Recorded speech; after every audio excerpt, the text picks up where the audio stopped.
বর্তমান জেনারেশনে ভালোবাসি কথা বলাটা কোনো ব্যাপারই নয়। যখন তখন যে কেউ যাকে ইচ্ছে তাকে হুট করেই ভালোবাসি বলে দেয়। এই যেমন সোশ্যাল মিডিয়ায় ২-৪টে কথা বলার পরেই ভালোবাসি বলে ফেলা। এটা ভালোবাসা নয়, কিছু সময়ের জন্য ভালো লাগা।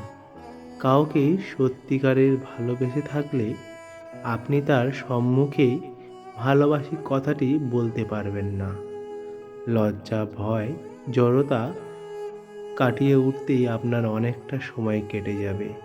অথচ কত সহজেই তারা বলে দেয় ভালোবাসি। এগুলো ভালোবাসা হতেই পারে না।